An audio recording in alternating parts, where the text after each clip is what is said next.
Good morning. It's Sunday, November 24th. Just had some thoughts. It's pretty early in the morning here. I was thinking about tennis, and I think about this often, and I want to share it with you. And one of the things we see in tennis, we see this in life a lot too. Uh, I haven't heard too much about this, but tennis is kind of like it's a good metaphor for life, for sure. And this is one of the things we see. And I want to be careful that I don't get too much into this on YouTube because I really don't want to. I've been down this road before.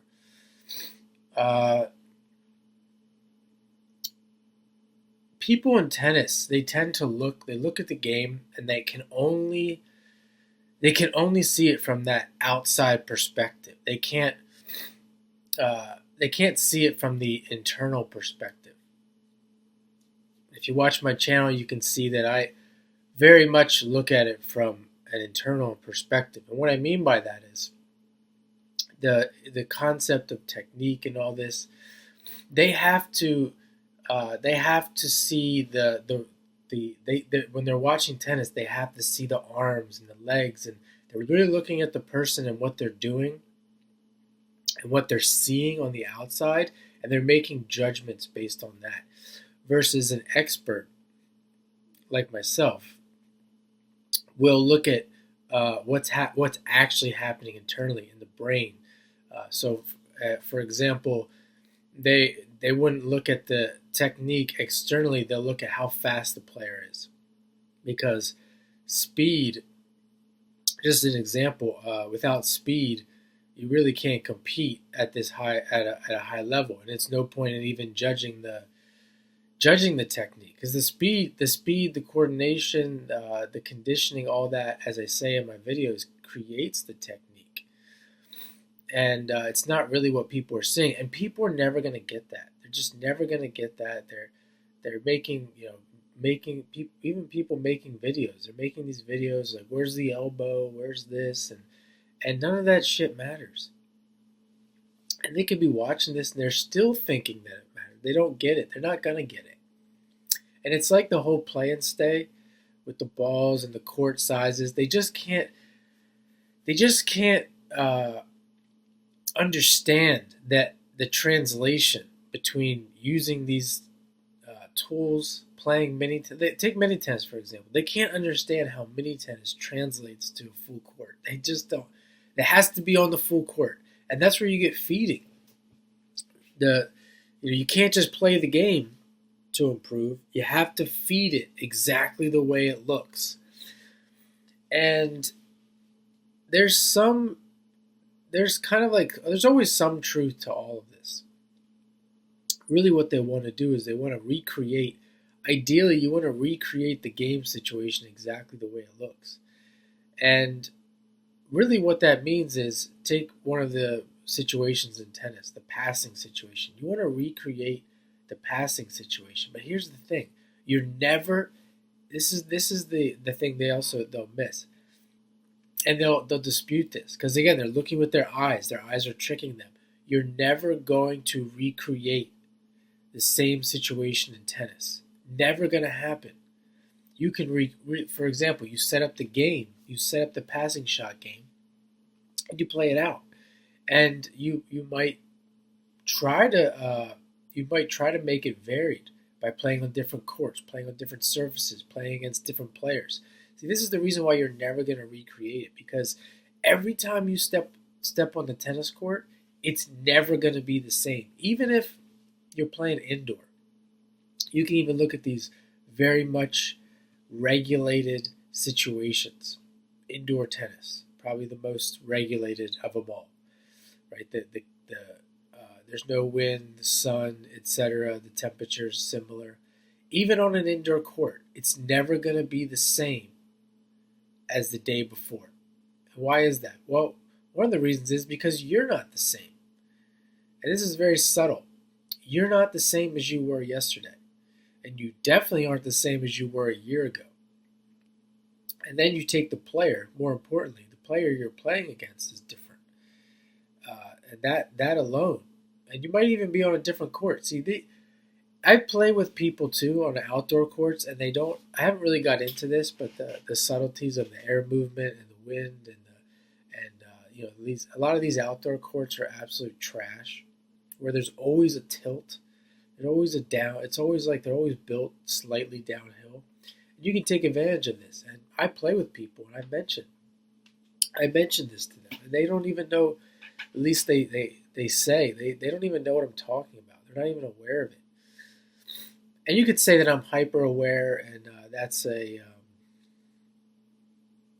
negative, that's a shortcoming, and I wouldn't disagree with that. That can be a shortcoming. But I just wanted to bring this up that this is why the argument.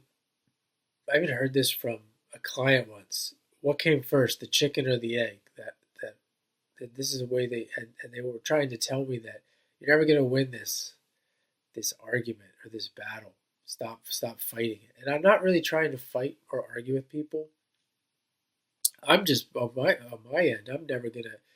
I can't deny the information that I have and the way and the truths that I've acquired.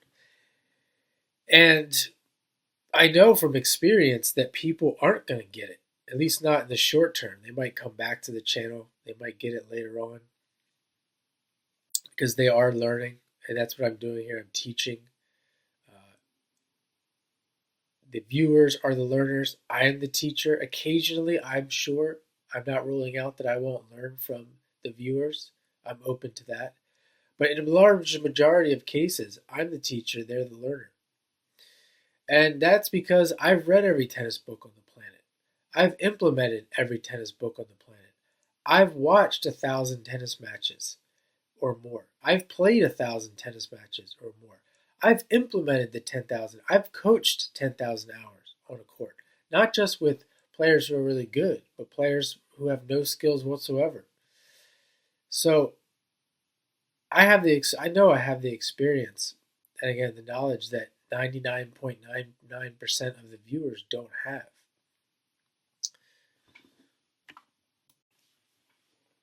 And the other reason that this occurs, that this can happen, is because these people or just anyone can win a tennis match.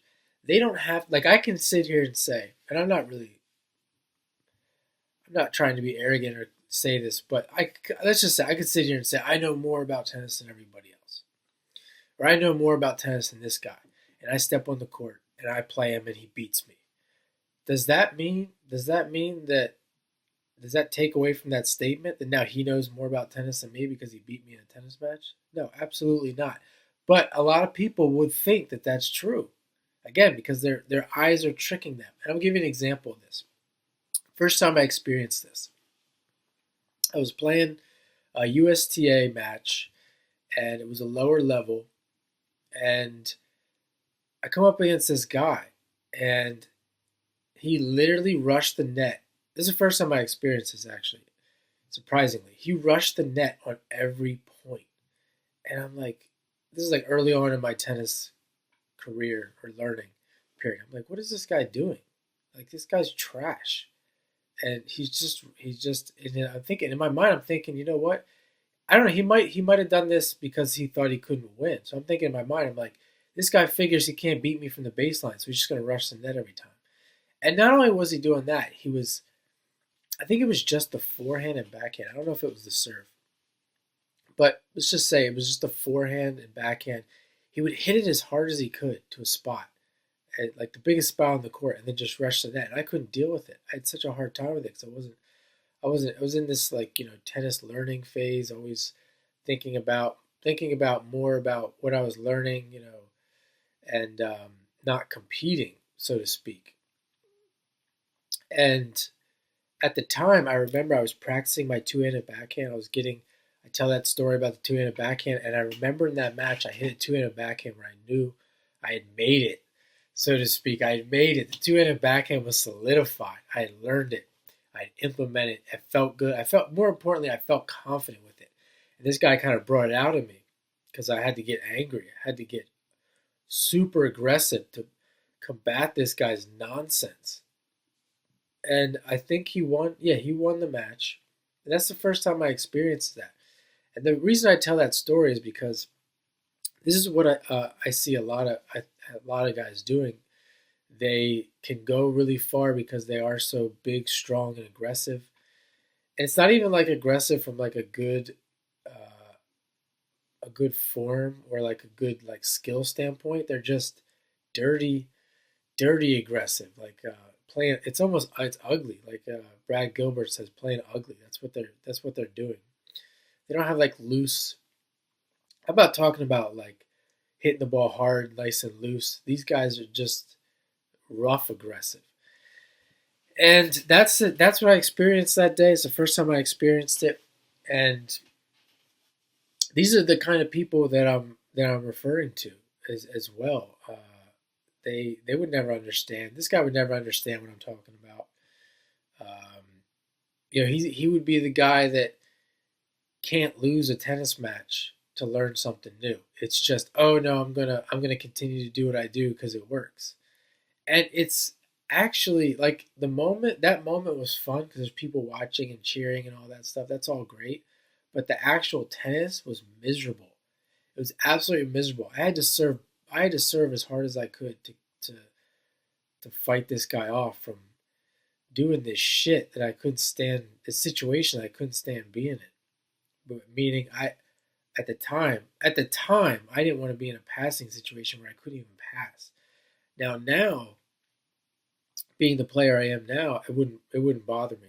I would be fine with it. But yeah, I just wanted to tell that story because that's kind of just more so. That's kind of how I see it with these different people see things different ways, and uh, these people mostly see with their eyes. And the thing with video too, you can't, you don't see it in person. Like video tricks people so much. They have no. I don't even know if they really have any idea how much video really tricks the eyes.